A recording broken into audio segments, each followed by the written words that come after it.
qui essayent de nous enfermer sous-estiment la colère du dollar. Je voulais les faire payer, ces bâtards qui nous ont piétinés. C'est toujours la même et à l'heure qu'il est, ils prennent les familles pour des serpillères. Pour les grosses peines, les potes libérés, et ceux qui portent le bracelet. Pour les Elvira qui passent le portique et ceux qui font tout rentrer. Parce qu'on a tous des proches qui sont ou qui ont été emprisonnés. Un frère, une voisine, une camarade de lutte ou un cousin. Parce que parfois, on a vraiment la rage contre la prison. Dedans c'est dur, dehors c'est dur aussi, c'est sorti c'est sûr, le SS et le Mirador me le gâchent l'envie. À chaque jour suffit sa peine, moi je respire en peine. Quand fait la sirène mon temps, ce soit Fleury ou en freine, le temps fait la tête, mais moi je traîne seul dehors. Parce que la police et la prison sont des menaces racistes. Parce que quand on se tape une embrouille avec l'administration pénitentiaire, on peut avoir envie d'en parler. Parce que ça nous renforce d'écouter les témoignages des autres. Armé de peine, j'étais sur le banc, ils m'ont pété, je suis aux arrivants, à la fin de... Parce qu'on n'en peut plus d'entendre que la prison nous protège. Politiqueur dehors, petit frère emprisonné. Je me demande quoi écrire dans mes lettres, qui passera sous la censure, se fera rire. 1 heure pour se raconter des bouts de vie, à bout de souffle. Parce que les parloirs sont souvent trop courts. Pour les gars de Gîte Versailles, pour les gars de Villepinte, et pour toutes ces visiteuses de parloirs qui font rentrer le sucre et l'espoir, otages des mêmes portes et couloirs, des mêmes petits pouvoirs. Parce que la radio permet de communiquer par-dessus les murs de la tôle.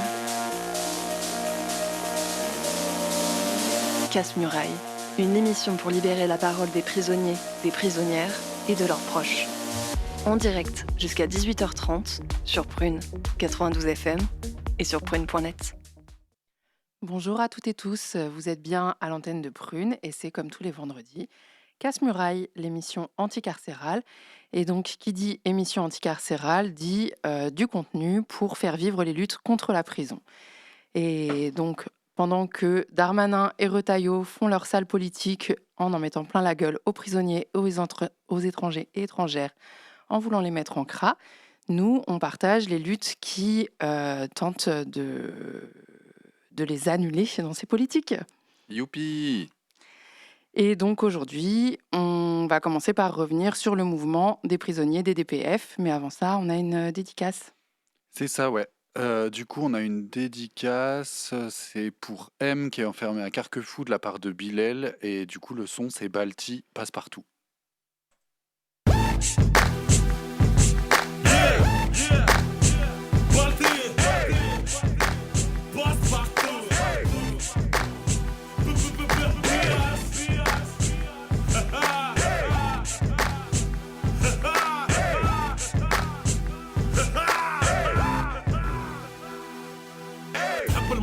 تحب تصور وتحب لي فلاش تحب السهرية في البواطات وتحب تحب لي ريستوران تشرب كان الفان بلون تحب تشطح فوق الطاول وتبرد بالكلاصون تحب الفيس خايبة وتحب تولي ميس كل يوم دايرة بغافل وكل يوم بيتها بعريس تحب الشيخة تحب القراهب والسهريات معروفة كالدينار في تونس وسط الحمامات تعشق للجاتسات وتحب لي كاري في اي بي في الحومة اسمها فاطمة وفي البواطة ميلاني تحب الوتلة ساكيتوال كل يوم بيتها في بيت يروح بها صاحبها للبيت بالعد وخيط تحب ترشق الشمبانيا وتحب لي تشين تشين تحب الذوبات والفخامات والبلينغ بلينغ تحب تسطح على الهاوس وتسكسي على السوق تحب تتصور مع المعروفين وتحط على الفيسبوك هذه بنية من البلاد باس بارتو هذه بنية من تونس البلاد باس بارتو بين الوثلة وبين البواتات باس بارتو وين تمشي بارتو شوفها هي بارتو بارتو بنية من البلاد باس بارتو هذه بنية من تونس البلاد باس بارتو وين تحب تسهر بين البلاد باس بارتو على الهوتيل بارتو دون لي بوات بارتو تحب الويب تحب لي طالون ايغوي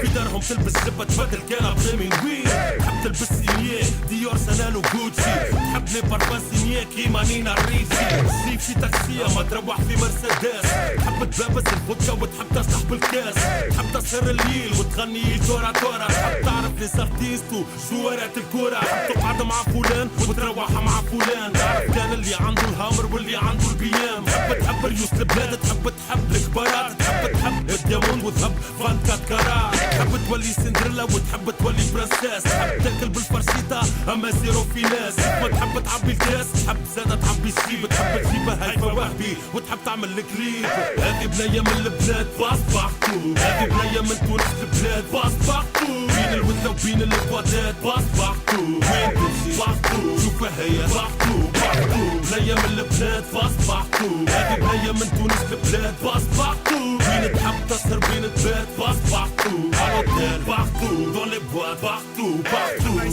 تكتذب وبالفيس ياسر مغرومة كي تشوفها في البلاطة مش كيف ما تشوفها في الحومة تحب تعوم في بيكيني مع سلات جات سات تحب تمشي لبيزا مع حتى لاغولات تحب تعوم في البحر وتشلل في البيسين تحب تعري وتوري بس ترمي عليها العينين تحب الفلوس تحب اللوكس والكلاس في دارهم تاكل رستة مع الغنية تاكل الكلاس تحب البواتات من البورا بورا للبلاصة تحب الميكانيك من الاكس 5 للكلاسة تحب تلقى بلاصة مع الناس تدير الفوق دارهم على قد الحال اللهم تخدم والهو مخنوق هي تحب وتحب وتحب وتحب وتحب وتحب تحب تاكل الدنيا وما تاكلش اللي كتب تحب تدير الفوق ودرسة خطوتها تبعت مسيت الغير وخرجت من قصرتها هذه بنية من البلاد باس بارتو هذه بنية من تونس البلاد باس بارتو بين الوثلة وبين الكوادات باس بارتو وين تمشي بارتو شوفها هي بارتو بارتو بنية من البلاد باس بارتو هذه بنية من تونس البلاد باس بارتو بين تحب تسهر بين تبات باس بارتو على الدار بارتو دون لي بواد بارتو بارتو هذه بنية من البلاد باس بارتو هذه بنية من تونس البلاد باس بارتو بين الوثلة وبين الكوادات باس بارتو وين تمشي بارتو شوفها هي بارتو بارتو بنية من البلاد باس بارتو هذه بنية من تونس البلاد باس بارتو بين تحب تسهر بين تبات باس بارتو على الدار بارتو دون لي بواد بارتو بارتو في لافايات باس بارتو هي وسلتها البنات باس بارتو ميساجات وابلات باس بارتو للمرسيدس وللكيسات باس بارتو ديريكسيون حمامات باس بارتو ريستورانات وبواتات باس بارتو تسكي عليها الاسبارات باس بارتو من سقف الروضة والسروات باس بارتو yeah yeah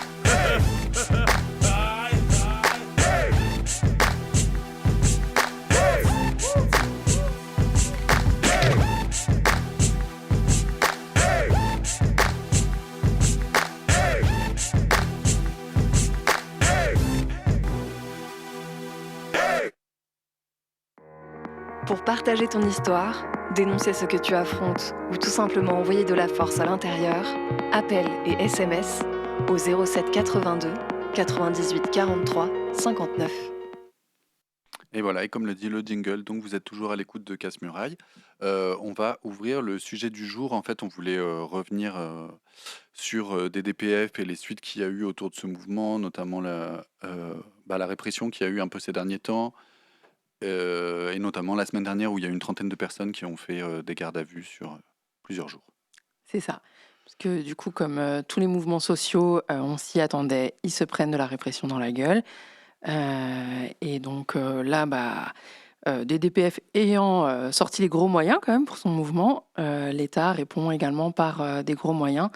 Donc on en avait parlé dans une émission il y a 2 semaines pour parler un peu du fait que donc le PNAT, le Parquet national antiterroriste, s'était saisi. De quelles conséquences ça avait, cette saisine du PNAT. Et donc là, la semaine dernière, on a pu voir les fruits de leur travail. Carrément. En fait, il y a eu, entre le lundi et le mercredi, il y a eu une trentaine d'arrestations qu'on menait donc, à des gardes à vue, majoritairement en antiterrorisme. Donc les gens ont tapé 4 à 5 jours de garde à vue. Et finalement, vendredi dernier, il y a 21 personnes qui ont été écrouées, qui ont été placées en détention directement, et les autres qui ont été libérées, a priori, qui n'ont pas de suite. Voilà, donc les personnes qui ont été écrouées, elles ont été écrouées pour être présentées au juge d'instruction, et elles sont mises en examen. Je me rappelle plus des qualifications, mais notamment, il y a tentative de meurtre. Donc des qualifications criminelles qui emmènent devant des cours d'assises. Et je voulais revenir quand même sur les moyens qui ont été mis. D'après la presse, il y a 300 enquêteurs qui ont travaillé sur l'affaire. Et les arrestations, elles ont été menées par la SDAT, donc ça c'est la police antiterroriste, le RAID et la BRI qui se sont coordonnés pour mettre en œuvre ces arrestations. Donc évidemment, comme c'est des mises en examen pour l'instant, on ne connaît pas le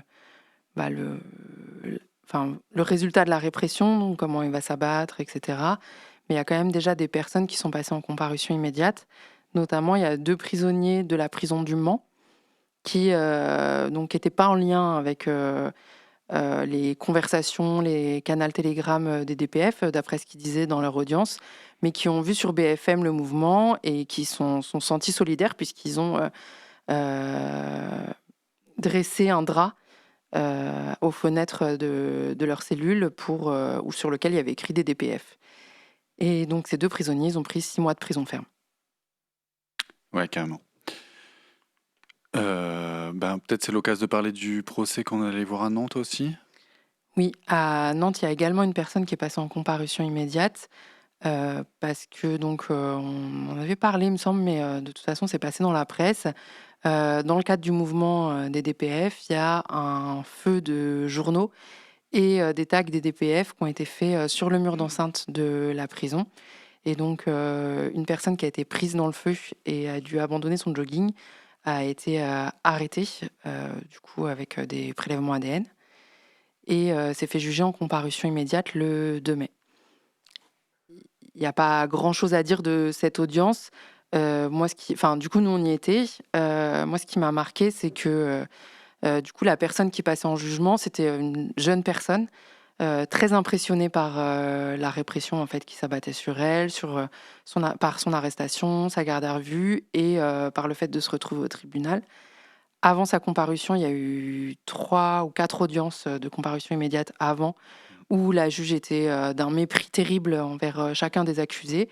Notamment, il y a une des personnes qui passait, qui était en détention, qui faisait valoir une maladie psy, qui avait eu une schizophrénie qui était détectée. Et les juges ont passé leur temps à remettre ça en cause et à l'enfoncer en disant qu'il se jouait de ça. Bref, c'est pour donner un peu le contexte du tribunal qui était un peu hardcore ce jour-là. Et du coup, la personne qui passait dans le cas de DDPF était super impressionnée. Et donc, au moment où elle s'est retrouvée à la barre, il tremblait tout le long de l'audience qui a duré 1 heure et il pleurait. Et les juges le grondaient en lui demandant d'arrêter de pleurer et de lui dire... je sais pas, en fait, il voulait faire preuve d'une sévérité extrême, mais j'ai l'impression que tous ceux qu'on était là, on a trouvé ça un peu monstrueux. Ça mettait vraiment une ambiance difficile à supporter dans la salle, à tel point que même une keuf du tribunal s'est prise d'empathie quand même pour la personne qui était jugée. C'est assez exceptionnel pour être relevé, parce que c'était hardcore de voir une personne qui était dans cet état de faiblesse se faire juger et enfoncer en plus. Ouais, en fait, c'était comme si les juges et la proc, la juge et la proc, c'est comme si elle s'était un peu comprise sur le truc de on va lui en mettre plein la gueule, on va lui faire peur, on va l'impressionner de ouf.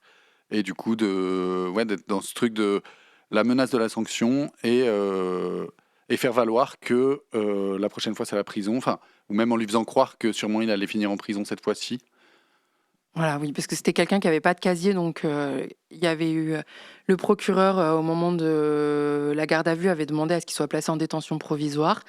Mais finalement, le JLD a refusé la détention provisoire en faisant valoir que si on sortait du contexte lié à des DPF, il n'y avait aucune raison qui réitère. Il n'avait pas de casier. Et d'ailleurs, petite parenthèse sur ce truc qu'il n'a pas de casier, mais du coup, il a été obligé d'abandonner son jogging sur place. Et du coup, prélèvement ADN. Et là, ça bip. Et comment ça se fait ? C'est qu'en fait, il avait eu une affaire mineure. Et le casier avait été effacé, mais en fait l'ADN reste, la prise d'ADN des mineurs reste. Donc, moi, ce que je savais pas et ce que je trouve un peu un truc de ouf, en fait, de dire le casier s'efface parce qu'en fait, on a le droit à une deuxième chance, on a le droit de pas être étiqueté pour ce qu'on a fait jeune et tout, mais le fichage ADN reste quand même. Du coup, finalement, c'est comme un effacement, mais que à moitié. Et comme une seconde chance, mais qu'à moitié. Bah, moi, naïvement, je pensais même qu'il n'y avait pas le droit de prélever l'ADN des mineurs.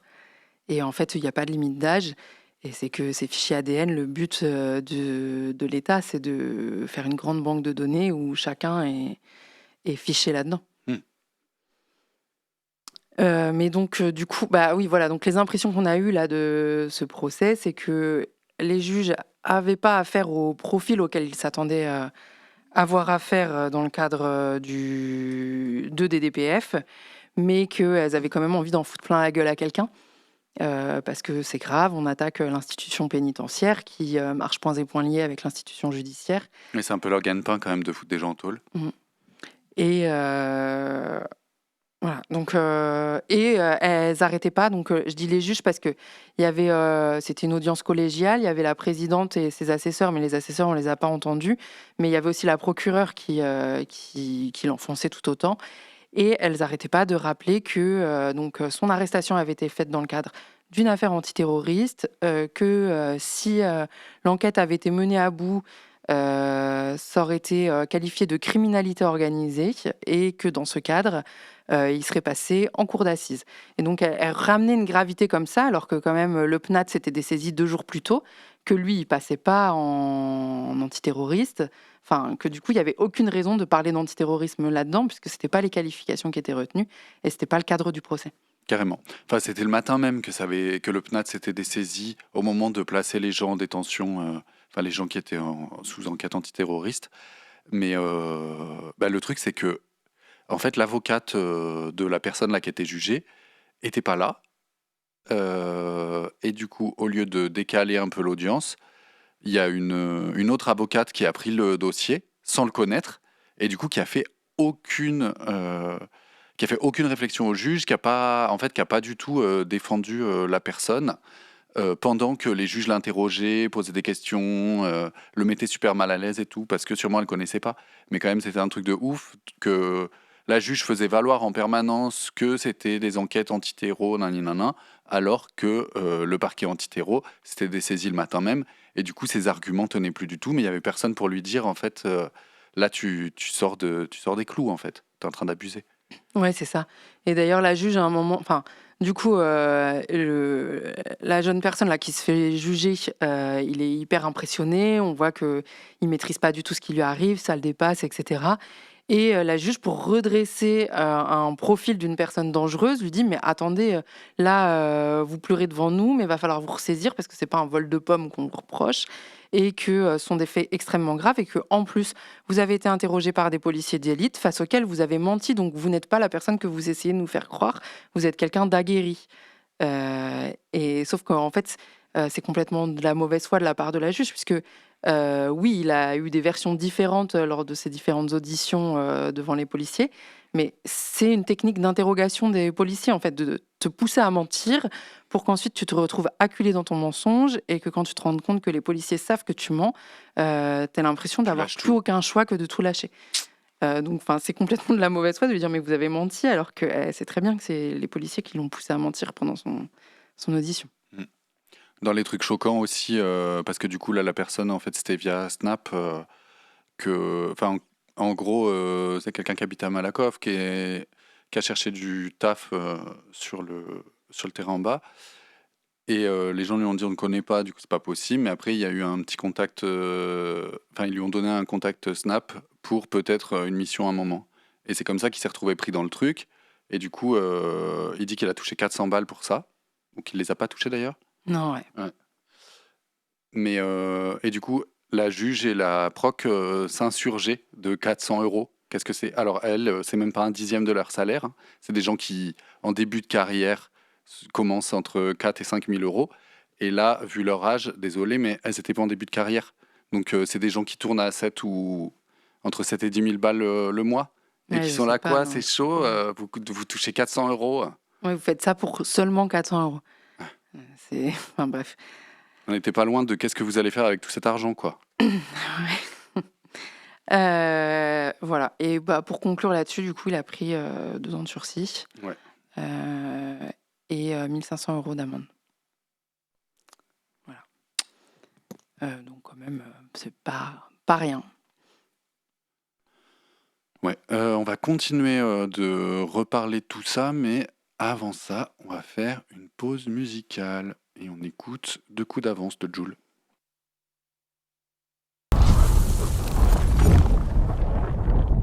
Une émission pour libérer la parole des prisonniers, des prisonnières et de leurs proches. Et voilà, du coup, vous êtes toujours dans Casse-Muraille et on continue à parler de DDPF. En le disant, je me rends compte qu'on a oublié de dire ce que c'était, DDPF. Carrément. Oui, c'est ça.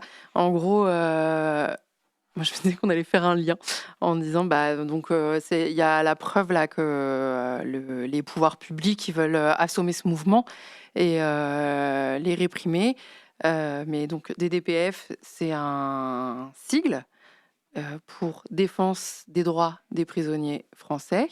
Ça correspond au canal Telegram donc, qui a été trouvé, qui a donc lancé des revendications par rapport aux différentes actions d'attaque de l'institution pénitentiaire. Et les revendications, elles étaient basées sur tout simplement les conditions de vie des prisonniers et le fait que ce soit des humains et qu'il faille respecter un minimum de droits et qu'il y a certaines conditions de vie qui peuvent pas, que c'est pas normal qu'ils aient à subir et que Darmanin, avec sa réforme sur la loi narco, va créer des prisons invivables dans lesquelles il va enfermer d'abord 200 prisonniers, puis 600, puis c'est infini. Carrément. Et au-delà de cette loi narco qui va arriver, qui va créer ces nouvelles prisons de haute sécurité et tout, et ces nouveaux régimes de détention qui s'ajoutent à tous les autres pour mettre la misère à l'intérieur, il y a aussi quand même le fait qu'il a supprimé les activités. Ça, c'était un truc qui était quand même nommé dans le communiqué, de dire en fait là on est en train de crever en cellule.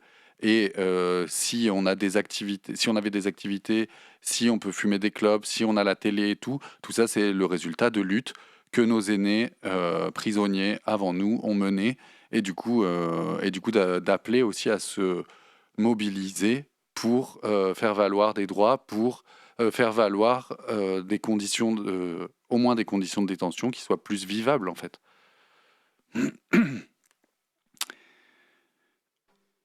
Merci pour ce rappel. Et donc on le disait là en racontant le procès, donc la première réaction judiciaire et policière, ça a été la saisie du parquet national antiterroriste, donc d'ouvrir une enquête terroriste pour les faits, afin de choper plein de gens comme ils ont pu le faire. Et là, depuis, après les arrestations, ils ont dit, comme on le disait depuis le début, on a bien vu, c'est le narcotrafic qui est derrière tout ça. Donc le PNAD se dessaisit et on va saisir la Junalco. Enfin, on va mettre la Junalco maintenant sur l'affaire. Okay, qui est la juridiction nationale de lutte contre le crime organisé, qui est mais comme le PNAT, en fait, qui ont été tous les deux créés en 2019. Et du coup, la Junalco, elle vient un peu chapeauter les JIRS, qui sont les juridictions régionales, je sais plus quoi, spécialisées. Mais du coup, qui étaient sur le crime organisé et tout, et les réseaux et nanana.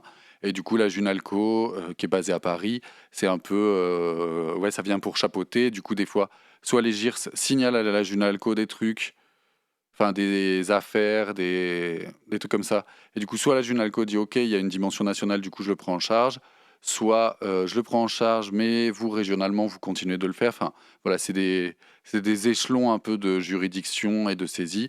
Et sûrement qu'il y a aussi des moyens qui ne sont pas les mêmes. Voilà, c'est des services de police qui travaillent en grande coopération avec les services de renseignement et qui en général, une fois que leurs affaires elles sont traduites devant un tribunal, font face à des avocats qui sont des bons pénalistes et qui savent faire valoir des vices de procédure pour faire tomber les dossiers, comme c'est ce que le droit prévoit, hein, donc c'est le jeu au bout d'un moment. Du coup, l'intérêt là de ces services de police, c'est qu'ils travaillent sur des mesures d'exception du code de procédure pénale dans lequel ils ont beaucoup plus de pouvoir que les enquêteurs habituels. Donc, notamment leur zone d'activité territoriale, elle est moins... Enfin, il y a moins de trucs de compétences territoriales qui sont limitées. Ils ont plein de pouvoirs d'exception, mais que ce soit le PNAT ou la Junalco, c'est la même chose. Enfin, du coup, dans le code de procédure pénale, il y a des règles et il y a des paragraphes spécifiques où les règles sont vachement plus souples. Donc, il y a un paragraphe spécifique pour l'antiterrorisme. Et l'antiterrorisme, c'est vraiment le laboratoire de l'extension des pouvoirs de procédure et de police. Donc, moi, d'un côté, je pense que c'est pour ça que c'est le PNAT qui a été saisi en premier lieu, c'est que c'est vraiment le domaine dans lequel il y a le moins de limites pour les enquêteurs et avec des gros moyens de police. Et après, il y a la criminalité organisée où il y a aussi plein de mesures d'exception, un tout petit peu moins que pour l'antiterrorisme, mais c'est quand même un peu délirant les mesures d'exception qu'il y a. Eh ben oui, bah, c'est délirant, mais du coup, je trouve que ça traduit bien aussi ce truc-là comment on dit? Un peu la théorie du ruissellement, mais dans le sens en termes de procédure légale et Ouais. tout, quoi. C'est-à-dire, on fait des procédures de bâtards, mais que personne ne s'inquiète, surtout pas les bons citoyens, citoyennes. C'est pour juste des trucs exceptionnels comme le terrorisme. Et finalement, en fait, ça ruisselle sur toute la société, ça ruisselle sur tous les opposants de l'État, en fait, ou tous les gens qui sont pas reconnus. Enfin, bon, bref, je sais pas comment dire ça. Euh, Bah, c'est que quand on parle de terrorisme, il y a quand même un truc de l'opinion publique très fort qui est fait tout au long de l'année dans les médias, etc., pour que ce soit une figure monstrueuse et du coup, d'ennemis. ouais, tout à fait. Et du coup, c'est ça qui se passe, en fait, là, de dire, il y a ces attaques-là, donc déjà, il n'y a pas grand monde qui a relayé le fait que les prisonniers, en fait, avaient des revendications, le fait que des DPF dénonçaient ce qui se passait dans les tôles, dénonçaient le fait de crever en cellule, dénonçaient juste l'enfermement, en fait. Et juste, on s'arrête sur les moyens, on s'arrête sur le fait que l'antiterrorisme a été saisi. Et en fait, pour les gens qui ne suivent pas ou qui écoutent un peu d'une oreille comme ça, en fait, c'est juste, oulala, l'antiterro est saisi. Et du coup, enfin, forcément, Du coup, c'est du terrorisme. du coup, c'est du terrorisme. Et du coup, en fait, je trouve que ça vient mélanger. Et là, ça va faire un peu la transition avec une autre partie de ce qu'on voulait parler. Ça vient mélanger narcotrafic, terrorisme. En fait, on fait un grand sac qui regroupe tout le monde. Mm. Et alors que l'intérêt du coup un des intérêts en plus que de ce qu'on a déjà listé de saisir le PNAT, c'est que comme tu disais, donc ça vient mettre l'étiquette de terrorisme, et ça fait que si on veut en parler de façon positive, on ne peut pas parce que il y a le délit d'apologie du terrorisme qui peut donner lieu à des poursuites pour une simple expression positive à partir de à propos de ce qui se passe. Bah d'ailleurs, il y a dans les gens qui ont été inculpés vendredi dernier, il y a une personne qui publiait sur TikTok et qui a relayé les trucs des DPF sur TikTok. Et vu que c'est quelqu'un qui avait 70 000 abonnés, là, elle est en détention depuis une semaine à Metz. Et voilà. Et là où on voulait en venir, c'est que donc dans les médias les médias relayent, mais c'est les pouvoirs politiques qui portent ce discours. On nous parle d'un mouvement de narcotrafiquants, donc ce seraient les narcotrafiquants qui se sont organisés pour, au profit de leur business, mettre à mal les institutions. Certes, mais les revendications, elles portent quand même sur les conditions de vie des prisonniers et des prisonnières. Peut-être que les personnes qui sont dans ce mouvement participent au narcotrafic, mais il me semble que c'est pas une identité entière et que par ailleurs, ils sont prisonniers, prisonnières ou proches de prisonniers, prisonnières, enfin concernés en fait par le fait de vivre en prison ou d'aller au parloir, et que ce mouvement, il a été lancé pour un trop-plein. En fait, c'est un mouvement de lutte des prisonniers qui disent on s'en prend trop plein la gueule. Et du coup, c'est pas un mouvement de narcotrafiquants, c'est un mouvement de prisonniers.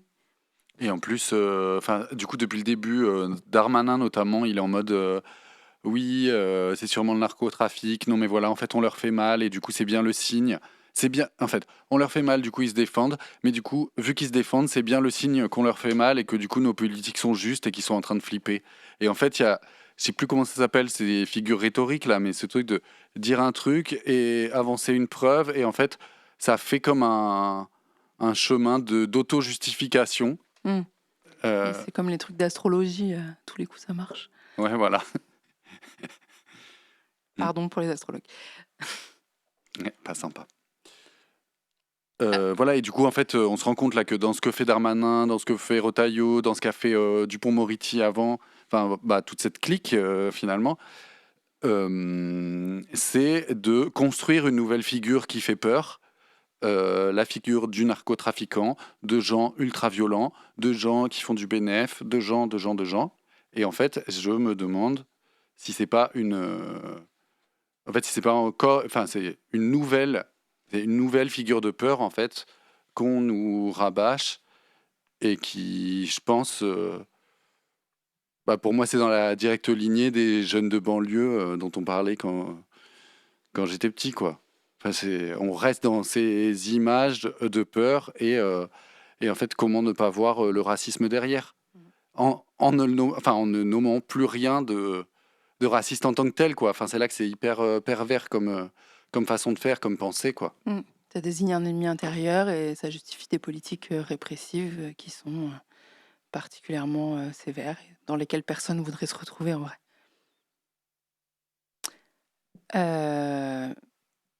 Mais du coup, donc comme on le disait, donc c'est un mouvement qui vient dénoncer ce que vivent les prisonniers. Et à ce propos, on voulait relayer 2 informations. Si tu avais autre chose à dire sur le sujet? Non, j'allais clore par une virgule. Ah ok, let's go. Casse-Muraille, une émission pour libérer la parole des prisonniers, des prisonnières et de leurs proches.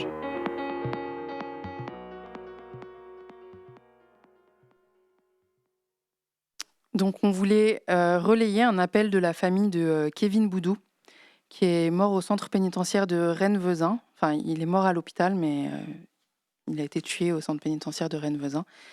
Donc il était à l'isolement. Il dénonçait souvent via des appels avec sa compagne des problèmes avec les matons. Et donc il a été, d'après l'administration pénitentiaire, retrouvé pendu dans sa cellule, dans le coma. Il a été conduit au CHU. Et au CHU, sa famille a pu le voir et a pu voir des traces de coups sur son corps. Il est décédé la famille, le corps a été gardé à la morgue du CHU pour l'instant et la famille a fait un dépôt de plainte et fait un appel à témoignages.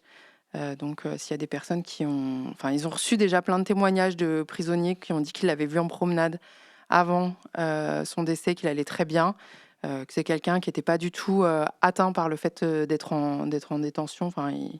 Il avait le moral à ce moment-là et sa famille ne croit pas du tout au suicide et fait un appel à témoignage. C'est hyper important parce que c'est hyper dur d'avoir des preuves des morts en prison et donc s'il y a des gens qui entendent et qui ont des informations, il ne faut pas hésiter. Si vous connaissez sa famille, allez contacter directement. Sinon, vous pouvez contacter l'émission 94 degrés à l'ombre à Rennes. Ouais. Tu peux rappeler quand est-ce qu'il est décédé ? Parce que ça remonte un peu, cette histoire. Et du coup, je me dis... le truc, c'est que cet appel à témoignage est sorti il y a 2 semaines, donc dans l'émission de Rennes, 94 degrés à l'ombre. Nous, on voulait le passer, mais on n'a pas retrouvé... on n'a pas eu le lien de l'émission. Et voilà, mais c'était au moins il y a 6 semaines. C'était le 1er mars 2025. Voilà, ouais. Du coup, c'est un peu vieux, mais du coup, si des gens... je sais pas si vous avez entendu que des gens étaient transférés depuis Rennes à Nantes et des trucs comme ça, il faudrait essayer que ça se sache pour prévenir. Et au pire, vous pouvez nous contacter, nous, et on fera suivre ou on mettra en contact avec 94 degrés à l'ombre. Je dis ça pour les gens qui sont en prison et qui pourraient pas chercher des contacts et qui, du coup, ont au moins de nos contacts. Ouais. Et sinon, une autre info qui a été sortie par l'OIP, donc sous l'Observatoire international des prisons. Ça a été sorti suite à une visite parlementaire à l'établissement pénitentiaire pour mineurs d'Orvaux. Et donc, il y a un adolescent, un adolescent, c'est ce qui est écrit sur le papier que j'ai devant,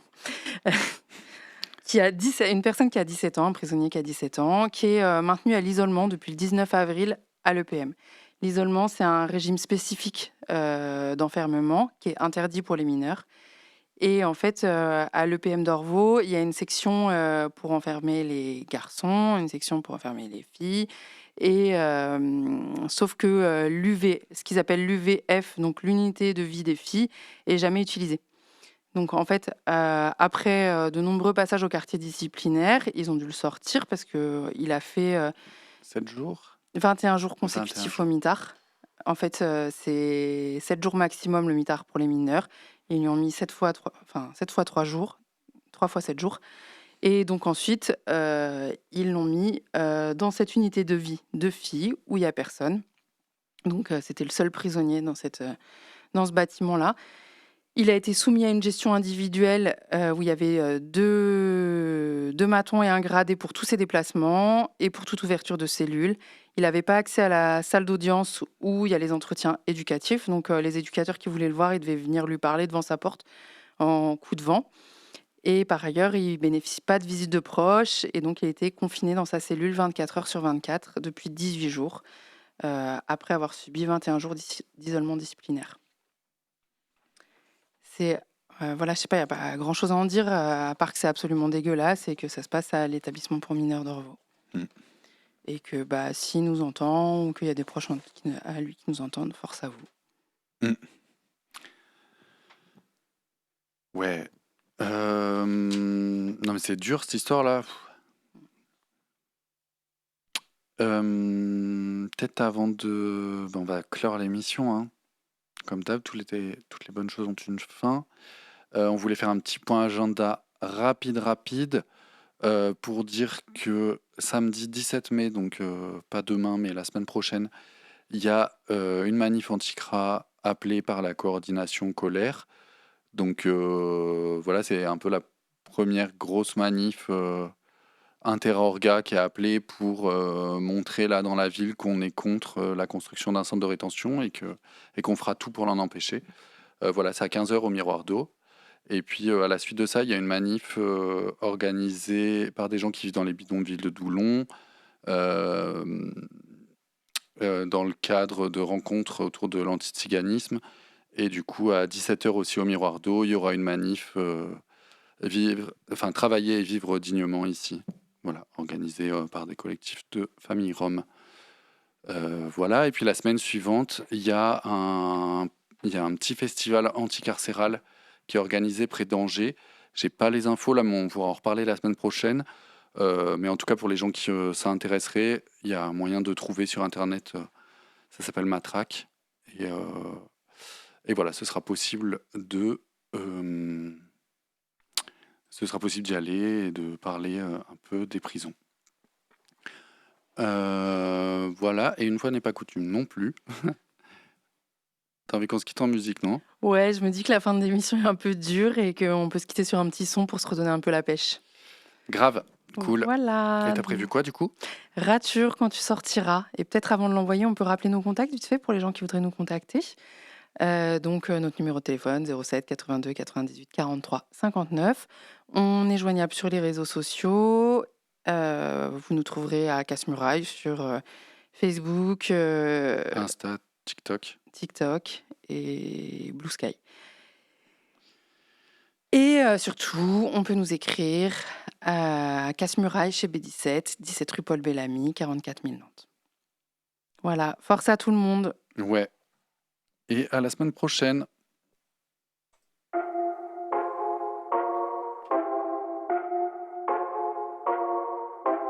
Quand tu sortiras, quand tu sortiras, quand tu sortiras, quand tu sortiras, quand tu sortiras, on te mettra bien frérot. Y'a pas moyen que tu retombes, t'as déjà passé trop d'années derrière les barreaux.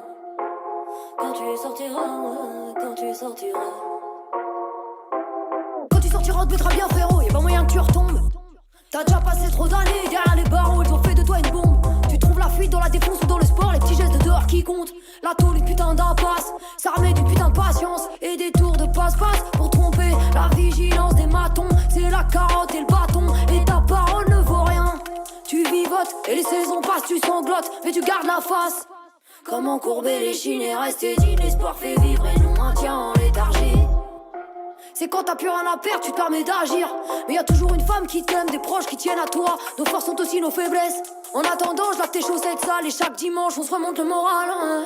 Et chaque dimanche, on se remonte le moral. Quand tu sortiras, on te mettra bien frérot. Y'a pas moyen que tu retombes. T'as déjà passé trop d'années derrière les barreaux. Exclu de ce monde, tape ta cellule. Tu tournes en rond, passer la pilule. Ça crie à la fenêtre, trafic des barrettes. La boxe exulte, le culte du corps. Tes pecs, gros comme ma tête.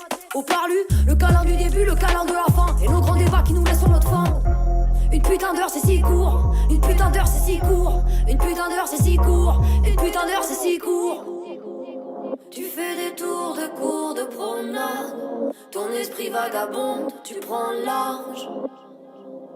J'dis bonjour en maton en mordant mes lèvres. J'arrondis les angles, tu sens le malaise. Seul on rame, la tête dans le guidon, on a du mal à s'unir. Je rêve de voir leur tôle cramer. Arracher le licol, on a poussé de traviole. C'est ça qui nous unit. La crasse on la connaît. La farce on la connaît, ouais. La farce on la connaît. Quand tu sortiras, on te mettra bien frérot. Y'a pas moyen que tu retombes. T'as déjà passé trop d'années derrière les barreaux. Quand tu sortiras, on te mettra bien frérot. Y'a pas moyen que tu retombes. T'as déjà passé trop d'années derrière les barreaux. Ils ont fait de toi une bombe. Quand tu sortiras.